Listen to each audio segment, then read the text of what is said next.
And we're about to get started because it is 7:05 p.m. here in Tennessee.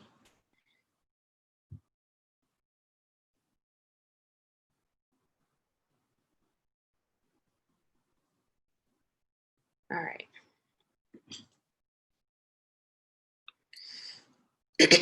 All right, welcome everyone. Hi, how are you guys doing? It's so great to see your beautiful faces and your names on the screen. I'm so excited to be here on day 5. Day 5? Wow, we've come a long way. So day 5 is all about relationships and business, and we have some heavy hitters today. So welcome to Dominate Your Destiny MRU 2020. So, if you've been here all week, and if you haven't, that's okay. But we are sponsored by Crown Davis Memberships, and they have an offer for some special people who are attending to take upon their coaching. It's called Unbridled Power. I'll probably show a clip in between speakers, so just be attentive to that. We are also sponsored by My Calling Therapy Services, and she has offered some gifts as well. And also, It's Only Natural BBH. The YouTube link is in the chat. Someone just posted it. So go ahead, you can copy and paste and share from there. As you all know, we are live streaming. So at any point you have a question, we're probably going to save those questions and put them in the chat, or you can send them to me privately and I would say them out loud just to keep you anonymous. But if you're very brave and don't mind coming on the screen and saying, and taking your mic off of mute, then you can do that as well. I'm going to give the speakers the authority to kind of navigate how they want the questions to be, if they want them if it's more of a conversation, or, at the end. I would love for the speakers to lay the foundation first, and then we can go from there so people can pull from that. But remember, if there's ever a personal question, you guys, we will end the live stream and we'll keep it personal and intimate with this group right here so you can know exactly who's hearing what you're saying. Also, we have our I am statements. I am. We use these statements because we want to strip ourselves and detach ourselves from the busy of life. We have this appointment, we wear these clothes, we stay in this apartment, we drive this car. And I want you to ask yourself, or even just be full in knowing yourself just without the attachment to everything. So it's more about understanding who you are to the core. And my I am statement is, I am a captivating, confident, called visionary. So if you've been here all week, you already know the drill. Go ahead and drop your I am statement in the chat. I want to see it. I want to share it. Let's just go crazy in the chat. I got this from my coaches, Nick Unsworth and Brian Dulaney, and they call this the way of being. And so I want to give credit to them where credit is due for putting this on my heart to do. We're going to take these statements with us, not just through this week, but for our entire lives. And if you want to edit it and, change it and tweak it a little bit, that's you can do that. That's up to you. But as far as that, I want you to make sure that you're sharing it and saying it. And even when you have tough times, you get down on yourself, you can remind yourself, this is who I am. This is who I am. I am a strong, faith-filled man of God.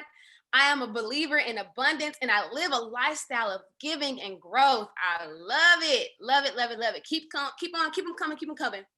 So also remember to share, tag, comment, and all that great jazz that social media has for us to do. And you can find us on our social media at Inspired Bosses. Go ahead and share your I am statement. If you got to think about it a little bit and you put it in the chat later, that's okay. I'll still see it. Also, I want to share 2 quotes with you all that we've been going over this week. One was from Creflo Dollar, and the other is from Miles Monroe. Creflo Dollar says that fear not condemned contaminates faith. All right? Fear not condemned contaminates faith. That is Creflo Dollar. And then we have Miles Monroe, the great Miles Monroe, rest in peace. He says, you are a concept of destiny. You are a concept of destiny, and the earth needs you so bad That's why God gave you birth. So everybody has a purpose. Everybody has a destiny to fulfill, right? I also want to introduce some new merch that we have. Dominate Destiny, our t-shirt that one of our, or two or three of our participants will be getting because they have been here all week long, investing in themselves and getting to know themselves a little bit deeper so they can go a little bit higher. So that's Dominate Destiny, the t-shirt. If you want one, hey, just let me know. We can get you one. I see I am a strong and determined woman with a purpose. I love it. I feel like I've seen that one this week before too. So it's good to see that you're still here. But without further ado, I'm going to start to introduce our lovely, lovely, powerful, and transformational speakers. I see I am faithful, passionate, and a progressing man of God. I love it. And our first speakers are going to be talking about resetting your heart. Resetting your heart. You guys know we went from adolescence and understanding that trauma to peeling back the layers of our mind and what interrupts our day with anxiety and depression, and then understanding how to eat better so we can honor our bodies and honor God. And then yesterday, and then we went to spiritual wellness. Let me not skip that day because that's really important. And we understand the 3 hurdles that we must get over so that we can accelerate, which is that upgrade we're looking for. And then yesterday, we really honed in on career and finances and building wealth and getting rid of stinking thinking and not just being interested in things, but being committed to our finances, being committed to our wealth, being committed to us and our visions and our purposes and our gifts and talents, right? And then tonight, we're going to reset our heart and talk about some business brilliance. So our first speakers are a couple from Florida. And I'll introduce the wife first, Miss Sierra Hilaire. Sierra Hilaire is a certified self-care strategist and the CEO and founder of Sierra Hilaire Enterprise and Divine Potential Services Incorporated. Her ultimate passion and purpose in life is to see women activated, to be authentic, balanced, and free to relentlessly pursue their purpose by teaching them how to manage stress, simplify life, and become self-sufficient. She loves great food, books, and spending time with her husband, children, and community. Give it up. Give some fire in the chat for Miss Sierra Hilaire. And now for her husband, Lionel Hilaire. He is a husband, father, and co-founder,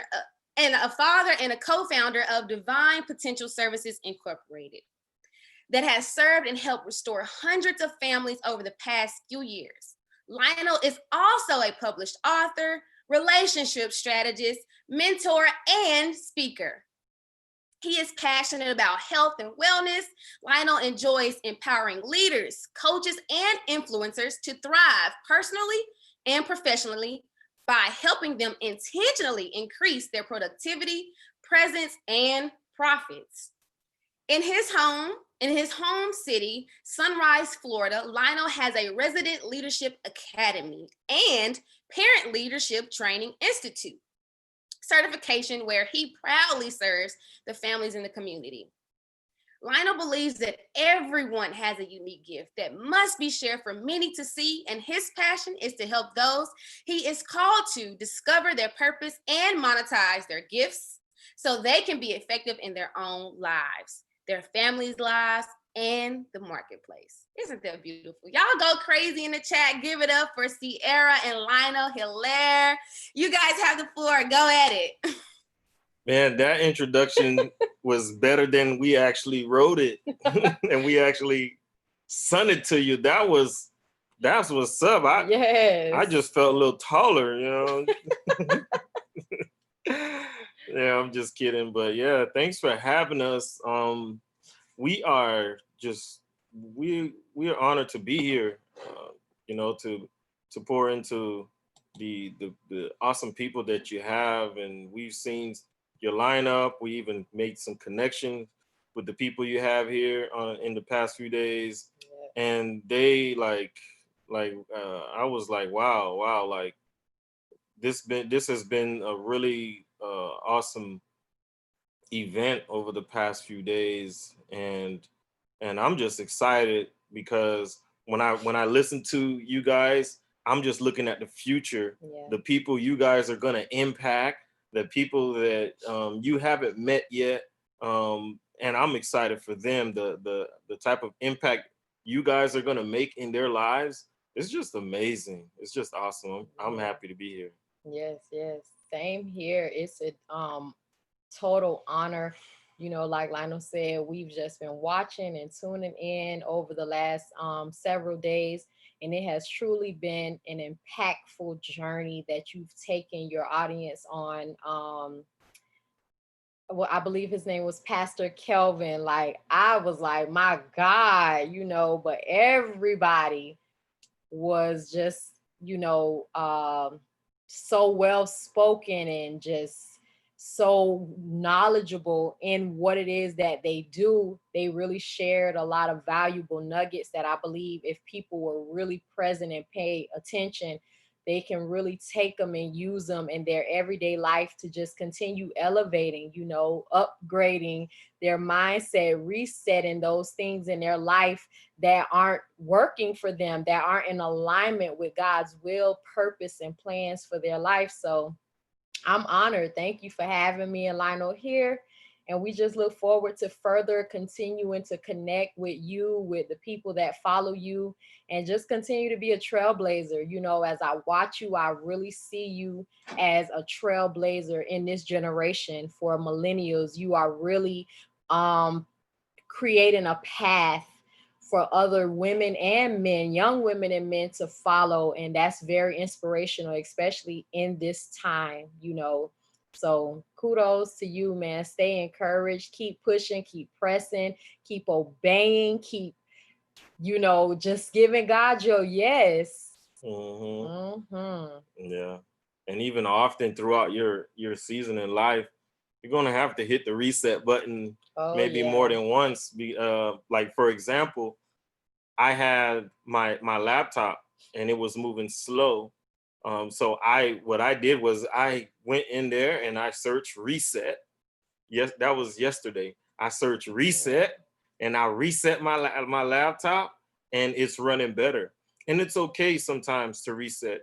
Even in, in our relationship, sometimes we're gonna have to hit reset Yeah. and we're gonna say, hey, let's sit down, let's start over and talk about where our weaknesses are, where we, the things that we haven't been paying attention to, and the areas in our relationship where we're not intentional. Let's hit the reset button in our relationship. And it's okay sometimes to take a step back so you can lunge forward quicker than you were. So we understand uh your the name of what you have here is first is your mindset.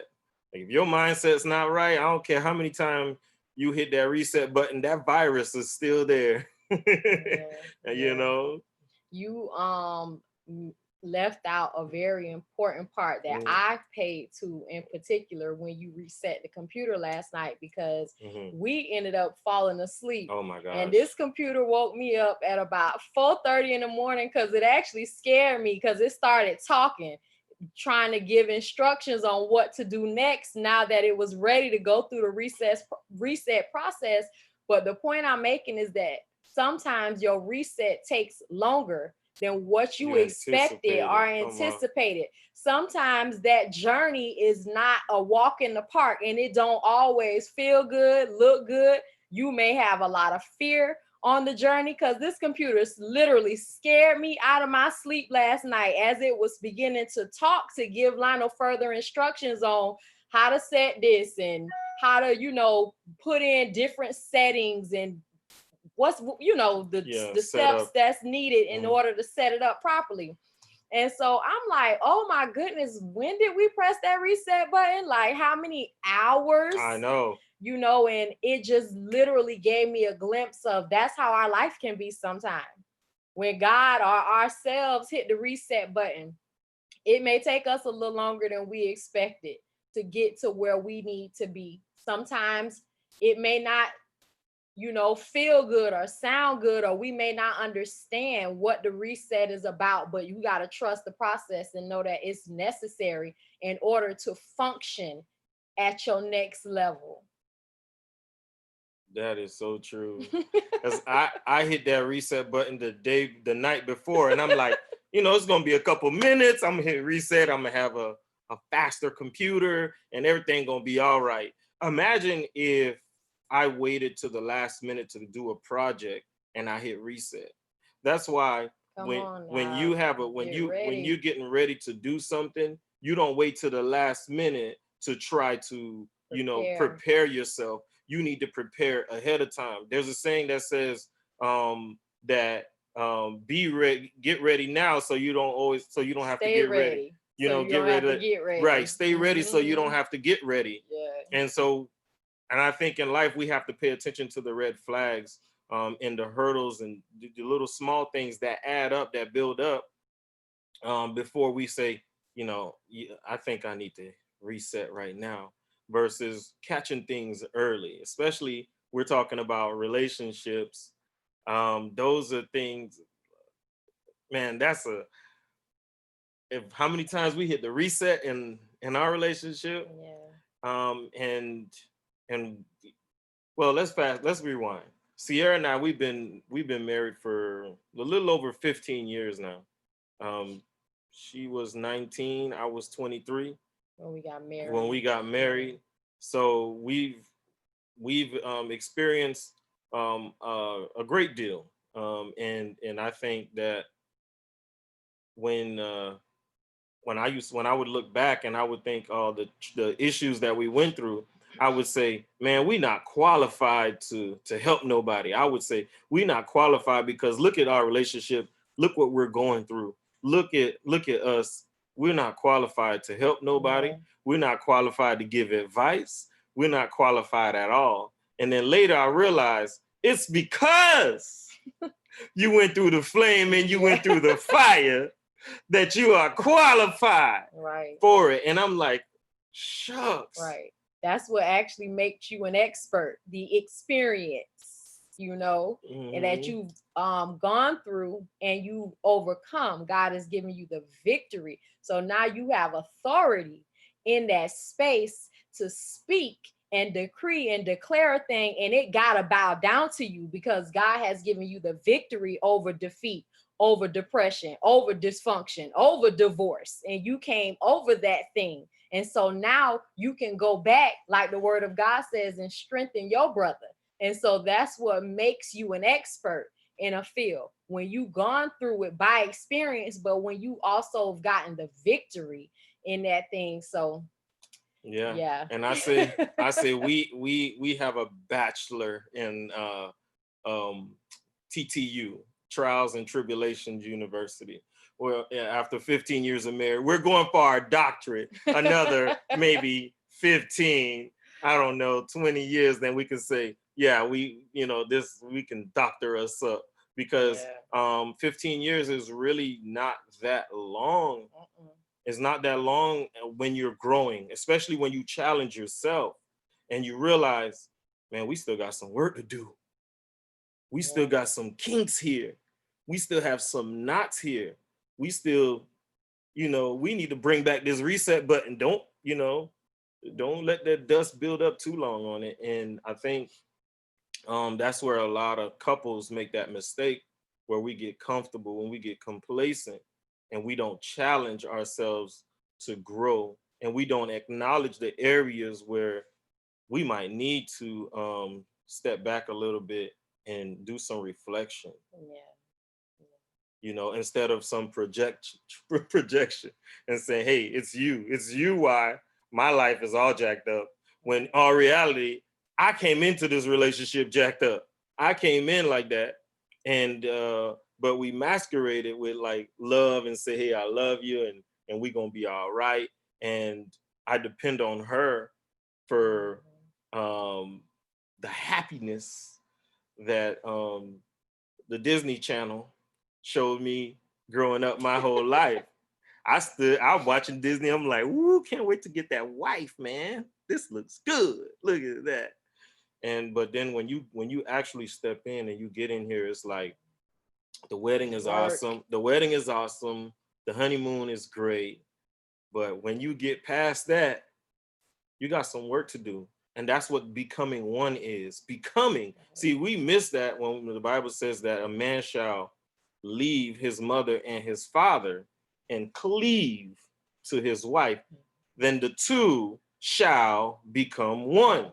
Shall means it's up to you. It's optional. You have that choice. And becoming is there's a process that's going to have to take place.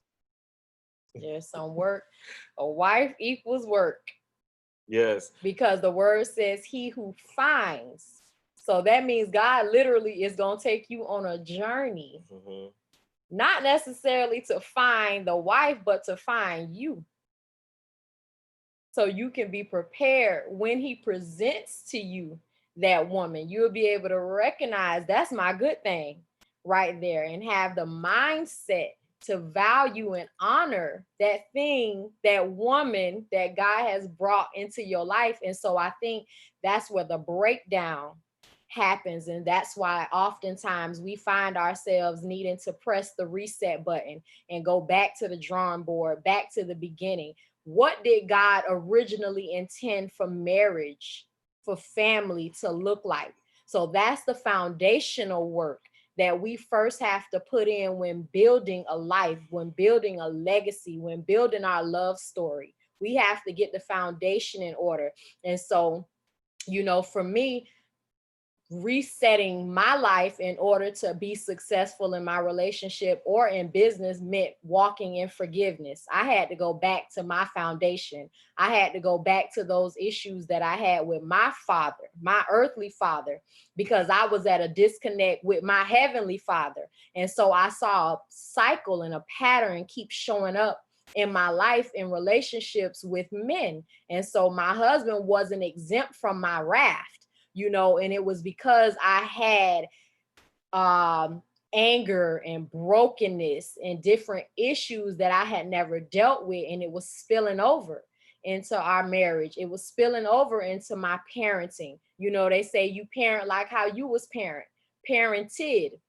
And so my mom and my dad, unfortunately, were divorced. Lionel's mom, Lionel's dad, unfortunately, got divorced. So on top of the everyday warfare that we were already dealing with and had to fight through and fight against, we didn't understand that there was a spiritual component to warfare. There was a system designed before we were even in our mother's womb, that what God put together that the enemy was going to try to destroy, because systemically it wasn't set up for us to win. No. So we had to be intentional about coming against those generational curses and cycles that was destroying the marriage and the family, which is the first institute that God ordained, because the marriage is equivalent to the church. So I ain't trying to preach, but we got to go back to the beginning. We got to get the foundation right. So when we talk about reset, we got to go back to the foundation of how God originally intended for this thing to look. And I think that's where we find ourselves at a disconnect, if for better words, in our relationships. And then we see those cycles showing up in business. You know, if we can't forgive in our marriage, if somebody crosses us in business, how are we going to handle that? And so God allows us to go through these different tests and trials, and he really is using it or designed it to strengthen us, to help us be better in terms of our character, personally, you know, professionally, spiritually. So it all aligns, but we got to go back to the foundation. In the beginning, what did God say concerning man? What did he say concerning woman? What did he say concerning marriage and family?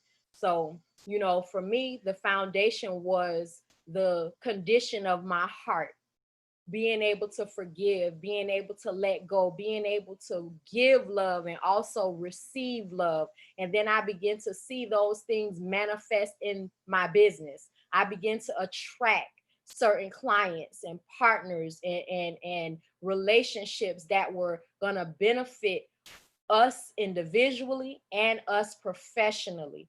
So for me, it's just all about forgiveness, man. I truly believe when you understand the power of forgiveness, you understand who God Himself is. You know, when we think of Christ, that was the ultimate thing that He cried out and asked the Father to do on our behalf, was to forgive us, for we knew not what we did.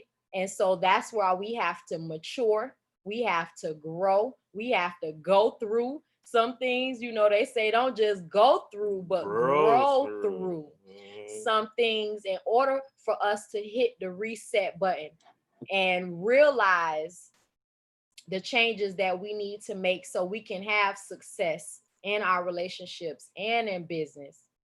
So I gotta fan you. You know, you burning up over here. She's so funny.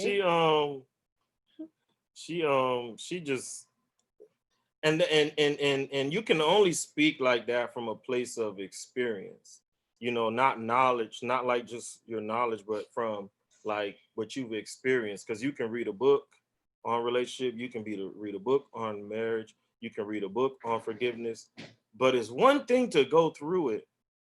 And although we've been married 15 years, our parents, my parents were married for 20 plus years before they were divorced. I don't know how long you're almost about the same. Almost about the same. Mm-hmm. So we still have some generational things that we gotta overcome. We're not to hit that 20-mile marker. You know, and we're not like just easing on, and just we're being intentional. That's my word of this next decade, is being intentional, because it's going to be we're going to be a little bit more challenged to in business and relationship, especially in relationship first with God Himself, and then in relationship with one another.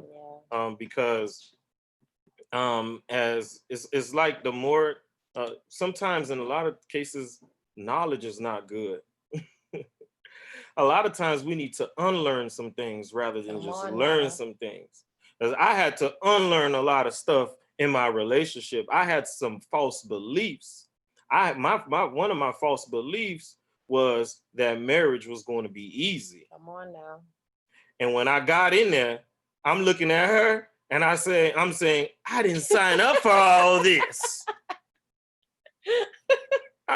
I'm like, I ain't signed up for all this. This girl was a piece of work. But it was not just you. You brought in your mama. You brought in your grandma. Come on and tell the truth. I brought in some of my peoples. I brought in some of our ways. Right. You get what I'm saying? Because we grew up in two different homes that did things totally different. But early in our marriage, I was taking certain things personal. I was taking her words personal, and I allowed them to, infiltrate me. It's almost like when you're in a boat, the only way the boat will sink if the water gets in. And the key is to keep the water out. So I had to learn how to look past that and look from a place is, what is it that she doesn't understand about me? And what is it that I don't understand about her? Right. See, that was the key. And early on in our relationship, I'm trying to figure out a way out. But we was too broke to get divorced. So I thank God that, we stuck it out. And that we're still here 15 plus years later, because like Sierra said, forgiveness, if you can't forgive in your personal life, how are you going to do it in business? Now, I believe, ministry is business as well. So absolutely. How does a pastor preach to the people when he is not forgiving his spouse? Mm-hmm. So that's where a lot of the poison gets spit out on the people from the pulpit, and the wrong messages come out. They're more personal than spiritual. There's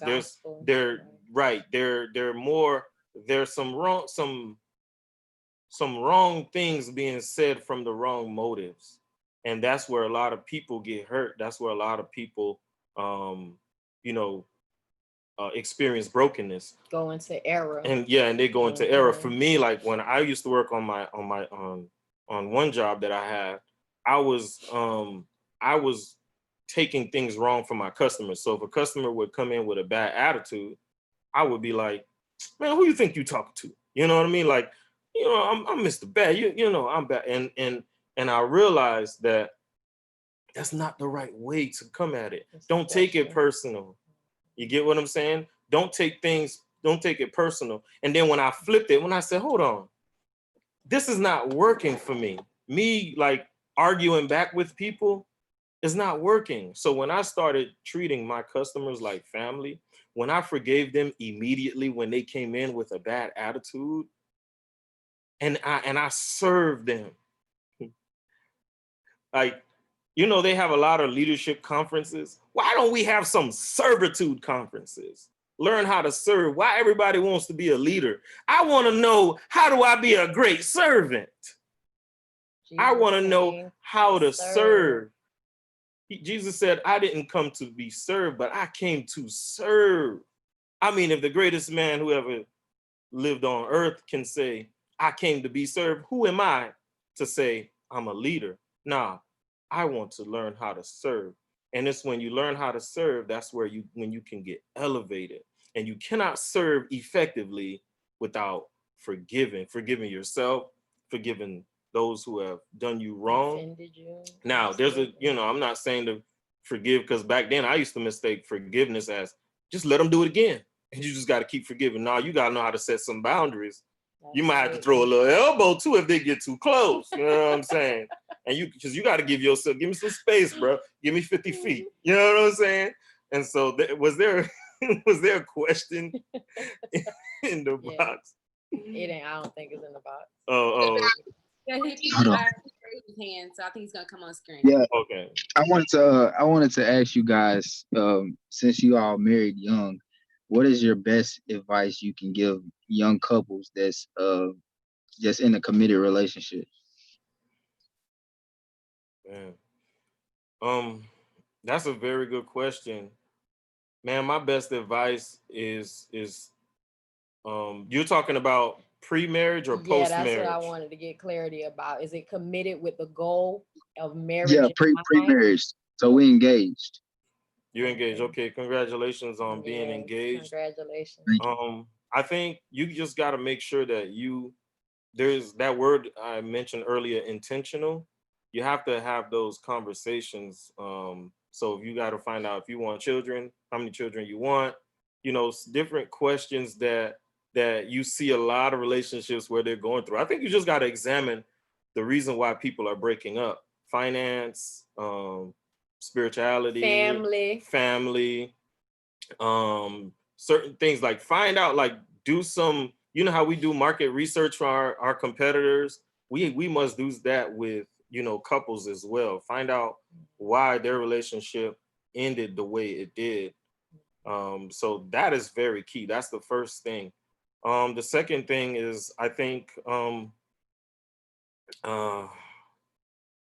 time. You don't want to rush things. You want to make sure that you do things like some people, like they meet and they'll get married like 2 months after they meet, or a couple months after they meet, and you don't even know the brother, or you don't really know the sister. Now we ain't encouraging test runs either. Right. When we say time, let's get clear about that. We ain't encouraging test running, but time with intention, time with a goal in mind to create meaningful conversations, asking the right questions. I'm a strategist, so anytime I take on a new client, I always do something with them called a SWOT analysis. There you go. Pretty much I assess their strengths, their weaknesses, their opportunities, and their threats, whether it be personally or professionally, to see their capacity, in terms of what areas can I go forward with them with what they're building with. What do they really have the time and the capacity for? So it goes back to intention, but yeah, I just want to get that clear, because people say, oh, don't just go get married, but we also ain't saying test run either, you know, but yeah, it's wisdom. And, you know, for me, if any advice I would give to a couple that is in the process of becoming married, the Bible says that there is safety in the multitude of counsel. You know, find you some trusted advisors or counselors or mentors that you can trust, you know, to express things from your past, from your childhood that could potentially, I'm gonna say that word, threat. right, could potentially become a threat later on. You know, just seek wise counsel in all things, in the area of your finance, in the area of your dreams, your goals, the vision that you have for your family, you know, and just make sure that not only what you're doing, what y'all are doing together is in alignment with the will and the word of God, but that it's also in alignment with one another. Yeah, that's some good advice. Also, you know, enjoy your wedding, but don't throw all the money in there. Give room, like, because you have to set up your life, right? You want to make sure, like you say, hey, let's make sure we have somebody to give us financial advice. Let's make sure somebody we have that can give us, you know, some spiritual advice. Make sure we have somebody that can give us some investment advice, some life advice, like life insurance. Do you both have life insurance? Right. Get that set up, get that thing.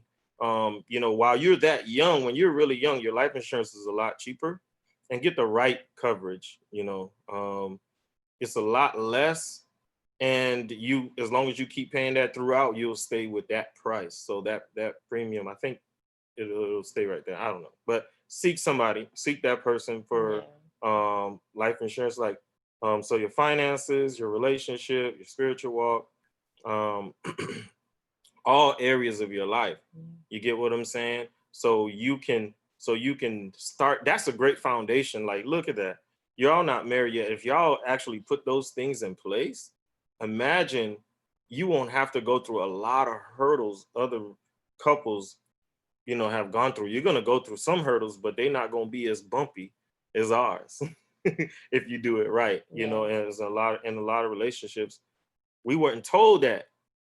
We weren't told, you know, to get these things in place before you get married. We like, oh, you love him? Oh, he loved you? Oh, you know, y'all good. Question. You got a question? Yeah. Okay. What about, I know we're talking about being married or being engaged, but do you have any insight for our single people who are maybe pursuing their purpose and stuff like that? Who, because I know I've heard like your single season is sacred and everything, but how do you even get there? What's your thoughts about, you know, that single path before you meet the person, or some preparation you can do as a single woman or man before the person? Yeah, that's a good question. We haven't been single in so long. But one thing I see where singles make a lot of mistake is that they they they rush into relationships, and when they enter relationships, they don't enter it and ask the right people for advice. In my experience, I have friends that wait till the relationships go south, and then they want to ask for help. And then when they break up, you say, hey, look, now make sure you come see me when you're seeing somebody new. And then later you don't hear from them. You're like, oh shoot, Shantae got a man. That's why I heard from her in a while. And then they do it all over. So you can't be desperate, per se, if I want to use the right word. You should not want to be desperate for a relationship. That's an underlying thing. That's an underlying issue to me, you know. So you want to make sure you're not looking to get in a relationship because you want to be happy. You must already have your joy and be fulfilled before you go in a relationship, because that person is going to disappoint you. Trust me, if you going in for the wrong intentions, for the wrong reasons. So you, like we were telling Trey, there's safety in a multitude of counsel. So you have to find that person you can trust that's going to give you true biblical wisdom and not just their opinion. Because a lot of times people who have been divorced, they can give you some really bad advice. And then there's people who are married that can just make it seem like it's all roses and daisies. So you have to get that person who's going to really speak to you, to your situation. Do you believe that let's just say having ex relationships or just exes in general, do they help you or hurt you for the next experience that you may have with the next person? Do you think they help or hurt? It depends, because if you went too far in a relationship, if you cross some boundaries in your relationship that you shouldn't, then it can cause some harm. For example, um, you know, Sierra and I, we've had children before marriage, and I think it was God's grace that really kept us through. But I believe in the word where it says, do not, no fornication before marriage, because it opens some things that we as a church, as a community, we have not touched. We have not even got on the surface that these things will find you out. and it's a very dangerous thing to do because there's no commitment there. I always think if you're willing to lay down with somebody you're not married to, you'll even do it in your marriage. So that's something that that is very sensitive. So you have to really learn how to set some boundaries. That's one thing that we don't learn from a lot of us haven't learned from our parents. Schools won't teach us that. That's something we have to get self-taught and understand what scripture talks about. And the Bible is perfect. It's just we're not, and we just have to be intentional. And if I could piggyback on even your last question, when you asked what can a single person do to prepare, and then going into this question you just asked, Kayla, about do you believe past relationships can negatively impact current or future relationships, right? If I'm not mistaken. For me, I always give the advice to single women, especially young women, to get out a piece of paper and write down your core values. What do you want as a young woman or a man? And once you identify those core values, now you will have a stronger level of discernment, because that's the thing that I see lacking in a lot of single women that come to me seeking mentorship or advice. I work with them to develop their discernment, and discernment comes by way of wisdom. I once saw a quote on Pinterest that said, wisdom is nothing more than healed pain, right? So your girl got a lot of experience in pain. So therefore, I've become wise, and my discernment game is like at a whole nother level than the average 34-year-old young woman. And so I believe God has graced me to have a level of discernment to help other women not waste time. And so this is why I said, right? Because time is one of our most valuable resources on this earth. And we have to give an account to God for what we do with the time that he's given us. So even me as a mom, as a wife, as an entrepreneur, I have to utilize my time as best as I can daily, because that's the only thing God is holding me accountable to, is the time given here on earth. And that's the same for all of us. What are we doing with the time that God has given you? And so discernment helps you make better decisions, and wisdom. So like I said, identify, for every single on this call, identify your core values. What is it that you want in a mate? So for example, if one of your core values is integrity, if it's financial stewardship, being a good steward over your finance, if it's good hygiene, if it's valuing health, if it's having a strong spiritual life. Identify those things. And when dude or homegirl show up, You'll know. you understand? You will be able to have a level of discernment like, bruh. You get what I'm saying? Like one of your speakers said, was it one of your speakers? Child, it was something I was watching and they said silence is powerful. You'll be able to look. Bruh, you don't take baths like that. You don't take care of yourself like that. Like, I don't never hear you talk about God like that. Like, that's a core value for me. So I now can make a decision. Do I want to continue seeking out potential, quote unquote, or do I need to keep moving forward because this ain't what I desire? This is not the life that I want to build. This is not a legacy that I want to leave. So just having a level of discernment and being able to identify those core values will help you not waste time. You guys, give it up for them. That was so good. That was a great note to end on. I promise you. That was so good. Y'all, I want to see y'all go crazy in the chat because look, child, get me together. Get all of us together.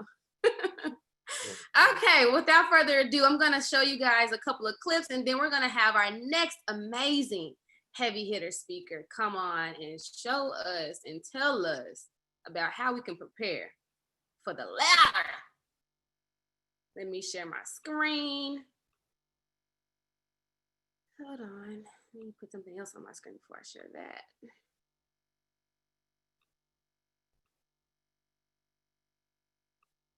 All right.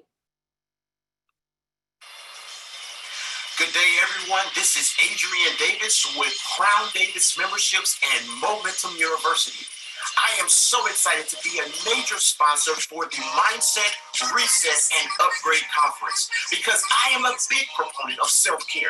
I understand with working with thousands of individuals across the United States and across the world how important it is to take care of yourself.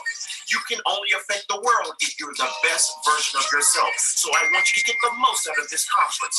And as an added benefit, I would like to offer you a special pricing for Unbridled Power. Just the next session that we're going to do, which will change your life. So if you want to make more money than you ever had, accelerate your career quicker than you ever had, or just have more freedom, I invite you to join me for the next session of Unbridled Power. It's somewhere on this link. Take advantage of it because you won't regret it. And one more thing before I let you go. Congratulations on investing in yourself and have an amazing conference. Awesome. So you guys, let's get ready. Did I stop sharing my screen? Because I'm kind of bad at that sometimes. All right. We will have about maybe if we just will go to 8:30, we can, but I usually try to have at least a 5 to 10 minute session where we can chop it up with the speakers and also each other and network a little bit. But we're going to go ahead and get our next speaker on the virtual stage really quick. Our next speaker is Coach Payton. Sharolyn Payton, lead coach and consultant at Payton Place, provides coaching and training as well as human and organizational development to visionary community leaders, nonprofit organizations, and minority and women-owned businesses. She is known for her community-centered, advocacy-based style of social entrepreneurship, as well as her passion for social justice. She is a certified master coach and has been providing corporate training and workshop facilitation for more than 15 years. In her community coaching role, her primary objective is to promote effective leadership and collaboration by shifting social paradigms using thought-provoking, engaging, community-focused dialogue. Without further ado, Ms. Coach Sharolyn Payton. Hello, everybody. Hi. And to Sierra and Lionel, great job. Thank you all so much. That's hard to follow, but at least I have a different topic, so that's cool. That's good. And thank you, Kayla, for inviting me. I'm glad to be here and looking forward to sharing with you all this evening. I don't know if Kayla, I can't remember if she introduced my topic or not, but do you want me to do that, Kayla? Or yeah, you can reiterate it. I said it at the way beginning. They might have forgot. So go ahead. Yeah. okay. So business brilliance. And so I believe in what this is. Business brilliance results come to those who plan, prepare, and really make preparation for what it is they are believing for. I think one of the things, hey, Ronise, hey, Joyce, hey, Sharon. So glad to see you guys. And I'm on Facebook Live over here. Hey, y'all, my other family over there. So I want to just go ahead and jump right in. One of the things that I want to share tonight, and I want people to take away in terms of what brilliance is, like in business. And so for me, the most brilliant aspect of business is making sure you have a clear vision. A clear vision. And then we have people who talk about, because I do like, write the vision, make it plain so that he who reads it can run with it. The problem that we're seeing in our world is that people write it, but it ain't plain. It's not plain at all, and ain't nobody running because don't nobody know what their vision truly is saying. So in order for the vision to speak, we need to vet the vision. We need to make sure that we understand where it is we're trying to go. I read people's churches and nonprofits. I read their mission and vision statements, and I just be looking like, you gonna do what? And a lot of times, it is difficult for people to hear that you don't get their vision or that you don't understand it. And then when you ask them to explain it, you realize that they don't get it either. And so one of the things that I do as a coach, and I'm so thankful that the Mindset Reset upgrade allows me to introduce this idea of mindset. So when I'm talking to people about vision, we all know about a fixed mindset and a growth mindset. But in learning and development, we learn about something else called a benefits or an asset mindset. I personally have an asset mindset. That is, you have passion, you have purpose, you have this pay it forward way of thinking. I live that as a lifestyle and putting other people first. So in my introduction, Kayla talked about collaboration. I live a lifestyle of collaboration and sharing and giving. Even for, again, talking about this idea of vision and vision vetting, people who hold on to a broken, unclear vision, I can see them and I say, okay, they have a fixed mindset. They haven't learned how to, think and thrive and really be open to critique new ideas or be open to hearing and listening for perhaps there's a new truth I haven't considered. And so for much of the work that I do and the life that I live, I'm looking for people who have really lived into their vision. And I like what Sierra said about core values. I tell every client, before you write your vision, you need to know your values. Even if God gave you the vision, they should align. Your vision will always align with who you are at your core. And if it doesn't, then you didn't hear. What you heard was not accurate. Because again, if it is God-centered and God-given, it will align. I talk a lot about inclusion. I'm reaching out to the margins to grab people and bring them in. And if you look at my website, one of my core values says, disregard no one. The least of these, whether people can pay me or commit to whatever it is that I'm doing, I don't just see value in people who have money, resources, or can elevate my purpose. I don't just see value in those people. So for many of us, the reason that we can't get to effective planning and strategizing is because our vision is cloudy. And then I have people say stuff like, well, I got multiple visions. Well, if somebody went to their doctor and said, you know, I'm multi-vision, they would probably be admitted into the hospital like something is wrong with your brain. If you seeing double, you seeing a whole bunch of random this and that, they're gonna probably need to do a CAT scan or a brain scan or something to say, okay, well, something ain't right here.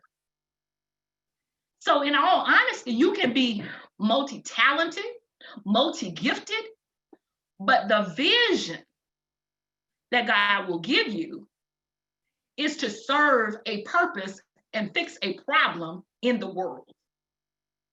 And it is going to be centered on generally one or two specific things. Because we can't do everything. We can't be Jacks and Jills of all the trades and masters of none. So I wanted to establish this as just kind of a basic guideline. Without a clear vision, you can't have a plan.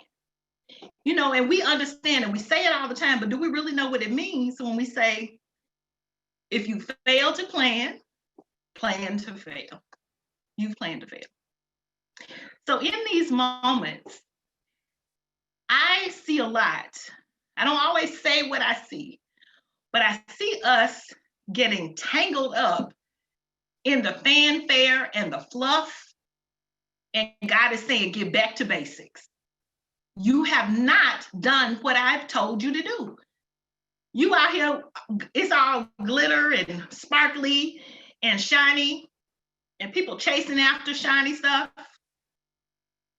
But at the core, you have not a clear plan. That's why people are panicking right now, because they did not have a clear plan. If your plan doesn't include a crisis of some sort, then you don't have a good plan. And I don't mean just a rainy day plan. So for me, and for all that I believe in terms of what it means to be brilliant in business, you know, I apologize and I offer comfort and compassion and empathy for people who are losing their businesses and struggling and all of those things right now. But I did a whole live and I said to people, I have been trying to collaborate with people for over a year. And for whatever reason, they were not preparing themselves for the opportunities that they said that they wanted. So when the time came and I had an abundance of opportunities and business that I could give away, there was nobody there to give it to. No referrals that I could make effectively. And so I say to people, you telling me all these big things that God is telling you to do, and how are you preparing for that? I don't mean you got yourself a fancy name and you are, you know, designing, you know, all of these, you know, fancy things or whatnot and so on. But you are literally in the trench. I'm sorry. You are literally preparing. That means I have my documents in order. I've got an interview sheet. I've got, you know, where I'm going to meet people. I've got a phone number. I've got an email address. I'm surprised at the number of people, you know, that I encounter. And I'll say to them, if this is your passion, if this is your vision, and this is part of your ultimate, you know, larger plan, how have you prepared to protect it? If I were to log on right now to Tennessee State website and check each one of you for trademarking, I would bet that 90% of you haven't protected the thing that you say you love. I would be willing to bet that. So I tell people, part of planning, the first thing you do before you announce to the world what it is that you're doing is you protect it. We have babies and we wait a certain amount of time before we take them around family. We make sure they build their little immune systems and that they're ready to be around people. We don't do that for the things that we're trying to birth out of us into the world. I don't understand it. And so for so many of my clients, I'm talking to them about just the business basics. People don't think that part is brilliant. It's got to be turning and flipping and, doing all of this fancy stuff for people to want to do it. And I'm like, if you just master the basics, your business can catch on fire and you can start it again. Anything can happen. And if you master the basics, that's what brilliance really is in business. And then you can, as my brother Lionel said, you can then teach somebody else how to do it. One thing I do for all of my clients, when they sit over here in one of these chairs, I say, if you don't have a domain name, you don't yet have a name, whatever it is, let's sit down and look at that together. People out here naming businesses, they go to create the domain name and it's already gone. Because they sharing it on Facebook, and what they don't know is people are fishing for that stuff so they can sell you the domain name that you wanted. When it would have been free if you had just paused, done the research, make sure the name was available on both the Tennessee website or wherever you live in the world. Make sure it's available. It's $20, $20. Reserve the name, make it official. And then do the same thing with your domain. You may never use the website, but $12, who doesn't have $12 or $9 or $6 or however much to secure that domain is? Basics has got to be part of the plan. People say, well, I'm going to do these, and I'm a coach and I mentor coaches. I'm gonna do these coaching packages and I'm gonna do this and do that. And I see people, I had a client yesterday and I said, she had in her information about a particular service, etiquette. And I happen to have been in some spaces where her organization, we had a meeting at the Crescent Club. And I know you can't be teaching etiquette because these people don't even know what fork to use. So I'm thinking to myself, you're selling something that you have not mastered, and people are watching. Like you don't have, a strategy for that. And so we might need to pull that back, work on it a little bit, and then offer it at another point. So part of that planning process would be looking at what you're offering and making sure, that you have got, and I'm not saying perfect anything, but I'm saying have your ducks in a row, please. Because people like me are looking. Before I invest a dime with you, I'm looking to see if you can do what it is you say that you do. And I understand for new people, when people come into my office and they want to start a business, I ask them, in what ways are you already showing up doing this? Because before it's a business, it's a business. Even if it was a hobby, if it was a talent or a gift or whatever, it's already something you could have been making money on. And so I'll ask them, how is this showing up in your life already? And if they have nothing, I'm like, okay, well, how do you know you can do it? Well, I saw so-and-so, okay. Well, just because so-and-so is doing it and he's or she is gifted at it, we don't get gifting by osmosis. Have you been mentored? Did someone invest in you to do that? And so I ask people, kind of help me out. Help me understand your strategy here. You're going to learn as you go. You're going to practice on me. You're going to practice on these people. And you want them to give you thousands of dollars to practice on them? Oh, okay. Let's go with that. Call me and let me know how that work out for you. Because me, I'm not doing it. I'm not giving you my money to practice on me. I need some results. I need to know, planning, again, I need you to know you got a plan. So we get some results at the end. What outcomes can you offer? I want to say one other thing. I appreciate that Sierra and Lionel, I kind of wanted to do a couple of, I wanted to interject a couple of things as far as relationships and business. You know, a few people on here know me and they know I'm kind of hardcore when it comes, I'm a no nonsense kind of person. And so one of the things that I want to mention here is that relationships are something you also need to plan for. I told a girlfriend of mine one time, she's riding back and forth with this inmate and whatnot. You can't, what she said was this, and y'all can believe however you want to, but I'm gonna tell you, I have a whole philosophy about it. She said, well, you can't help who you love. I said, baby, two things ain't gonna happen to me. I ain't gonna fall in love with nobody in prison because I ain't writing them. I ain't gonna be nobody in prison's pen pal.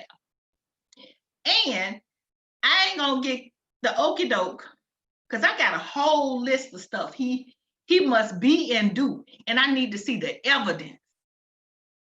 Okay, like the sister said, if he ain't bathing, but he telling me he If you don't smell like you took a bath, you probably did not.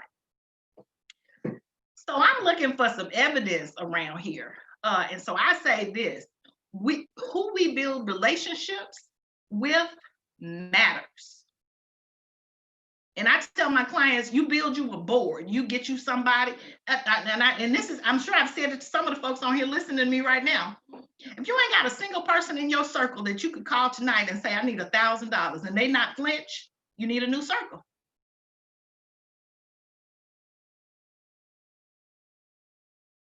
Maybe some of y'all got $100 friends, but you need to be able to make a phone call and say,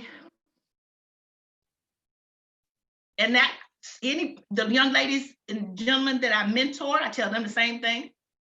You can't come around me and stay the same. You're just not gonna do it. And so in this process of planning, building, cultivating, developing, we need to deal with some of these lies we've told ourselves. You know, we want to believe stuff, and I'm saying you have no foundation for that. I have every client, they'll come to me, oh, I have, you know, so-and-so supports me, so-and-so supports me. And the minute I have them do an asset list, like the sister said, she do a SWOT analysis with her clients. I do 2 or 3 different ones, but the main ones I do, I start with an asset list. And I said, just write the names of the people that come to mind when you say the word support. After they write their list, in the next column, I have them, what gifts and talents do these people have? You know, they make them a list. Column number 3, I said, well, what part of this list, you know, do they bring to your life to enhance it? And I had one client, she's been friends with somebody for 30 years. She's a speaker and a coach. And I asked her, I said, this person has national and international acclaim. She's your friend, and she has never called you for an opportunity, ever? Paid or unpaid? I said, girl, bye. Because listen, friends, supporters show up for each other. And like I said earlier, if you bathing, there's some evidence. If you supporting, there's evidence. And I said, you have said in this conversation that this person is your friend. Y'all been friends since 8th grade or whatever. My friends, remember, I got $1,000 circle. I can think of at least 3 people, close friends, that I could call right now, and they would not ask me what I needed for it. They would ask me, Cash App, PayPal, how you want it? Excuse me.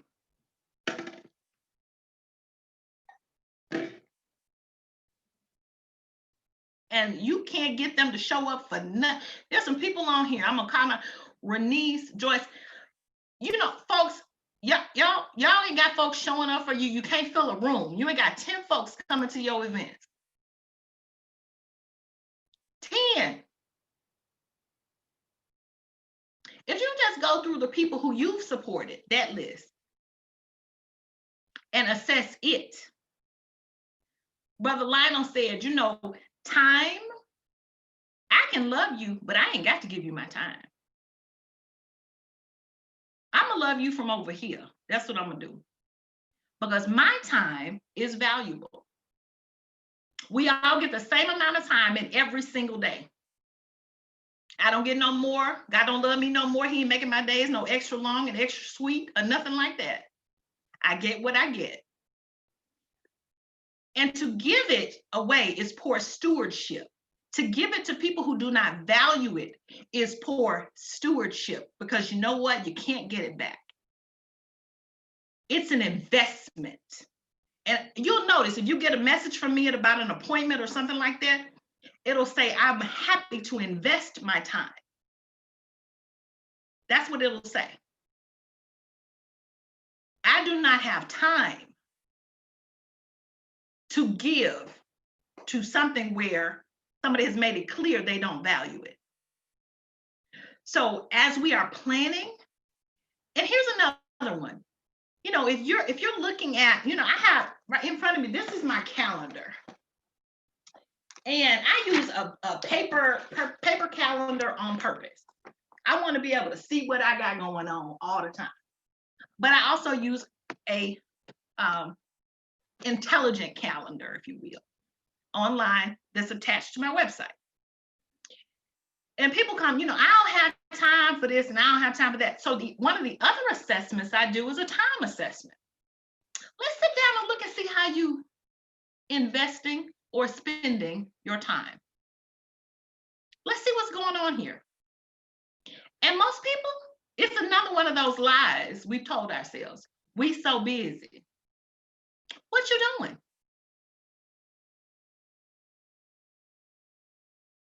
What are you doing? And I have them look at, kind of like people do with budgeting. If y'all have ever done that, look and see where your money's going. Baby, I am a good steward of my time. Because for me, time is money. And so I track it like I do my budget. I have a little app. When I start a session with a client, it tracks how much time I spend talking to them. I know where my time is going. And then people say, well, I don't have time for that. I say, well, you trying to start a business and you already too busy? How we gonna do that? And I'll say, well, let's look at your calendar. Maybe it is that you can do this every other Saturday. Maybe it is that you can do it for 4 hours on a Thursday evening. But there's got to be some time somewhere, or you wouldn't be, you know, you can't work without time.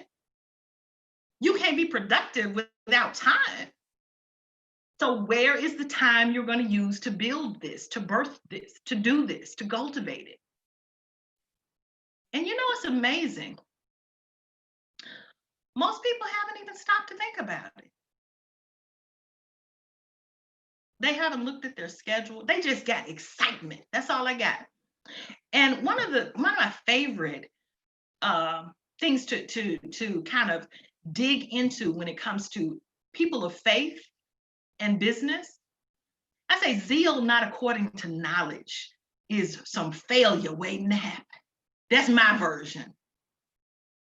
Because zeal will cause you to make rash decisions. Zeal will cause you to show up unqualified. Zeal will cause you to believe a lie and as the truth. Get you some knowledge and wisdom to go with it.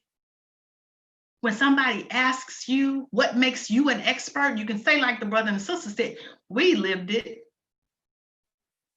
We can tell you how this road, we walk down that road, we can tell you there's a stop sign, midway point, there's a big oak tree on the right, watch out for the wild dog that's down there, he got after me one time. You know, they can give you some insight. And so what people haven't tended to do is to pay attention to these things so that they can plan accordingly. I want to offer a revisit to something I said earlier in terms of vision and planning. You know, part of Kayla's design for this summit was she talked about mindset, reset, upgrade.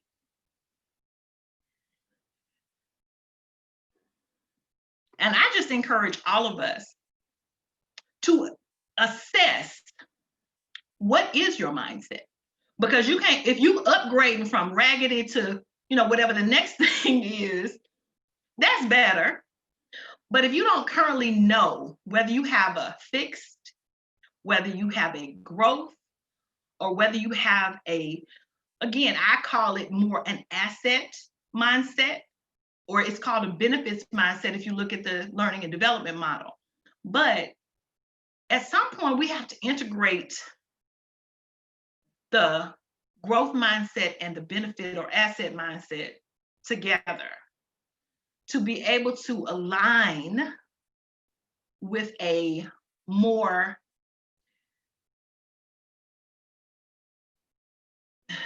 like I said, passion is great, zeal is great, excitement is great, but when it does not have something to guide it, like boundaries, clear boundaries and expectations,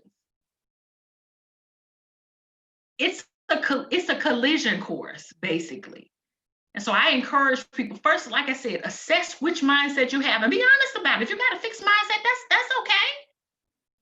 Your goal needs to be, well, I'm going to do these 3 or 4 things over the course of the next few weeks to help me shift my paradigm, shift my mindset, and help me to think differently about some things because I'm stuck.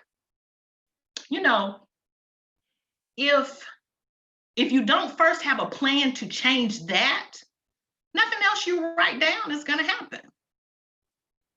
Nothing else you plan for is going to happen because if your mind doesn't change, nothing else can change.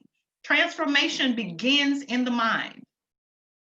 Before it will show up in your life, you can write that thing down, write the vision all day long. But if you don't have some action steps and some goals to say, well, I've noticed that I don't take criticism well. So beginning tomorrow, I'm gonna be intentional. I'm gonna ask someone, will you critique my website? Will you offer me some feedback on my speaking? You know, here's a video that I recorded. Will you help me be better? Will you engage me around these issues? I need an accountability partner in this process because I realize I struggle with it. And if we don't first do those things, like I said, get back to basics and take those steps, we'll just write the rest of it off. Don't even, you know, and I'm not being fatalist in terms of, you know, I don't know if you all know this, but it's a fatalistic mantra when you say, well, it is what it is. Not everything is what it is. Some stuff is changeable. And some stuff isn't. You have to look at it through the lens of truth. And I'll tell you something. So as a believer, you know, people get upset with me when I say not everybody can be helped. But I didn't say it first. If you read your word, not everyone shall be saved. Everybody got a Judas in their life. Judas is not walking on trees paved with gold. He was a disciple, but He didn't make it. By choice, he didn't make it. So as long as people have free will and the freedom to choose, people don't have to do right by you. People don't have to spend their money with you. People do not have to respect you. As long as people can choose to not change or be better humans or what have you, they will. And so we have to operate like we know that, so that we're not disappointed and broken all the time.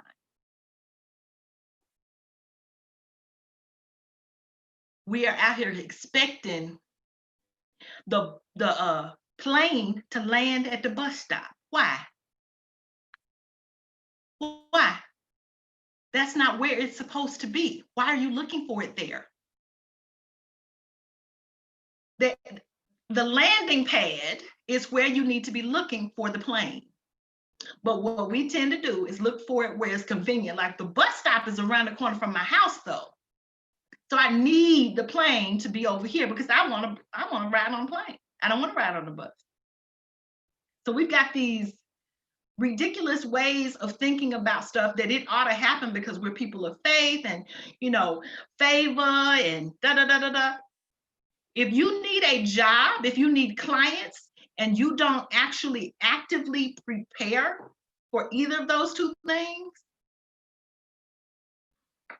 God would be, I would say, a little off to give you anything you have not properly prepared for.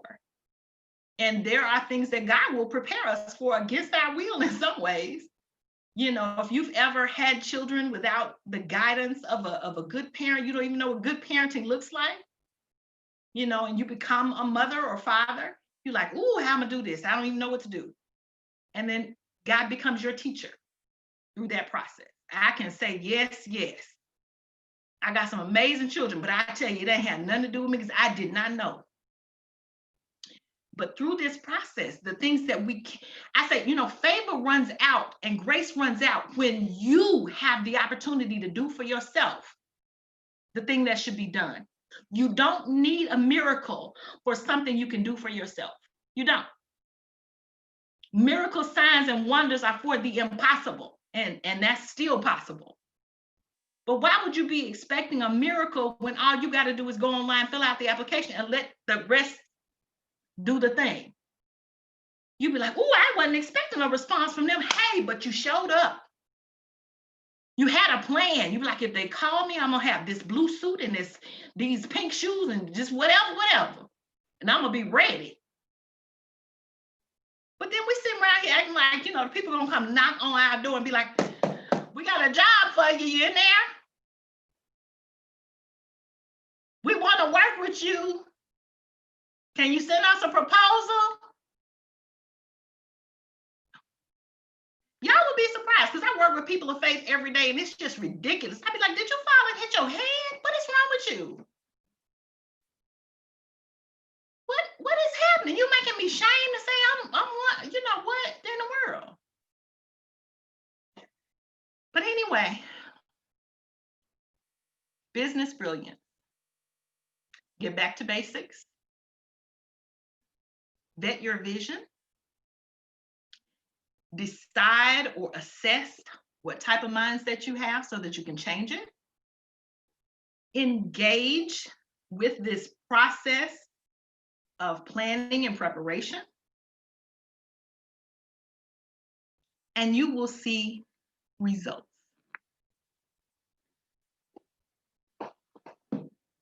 That's my time. Yes.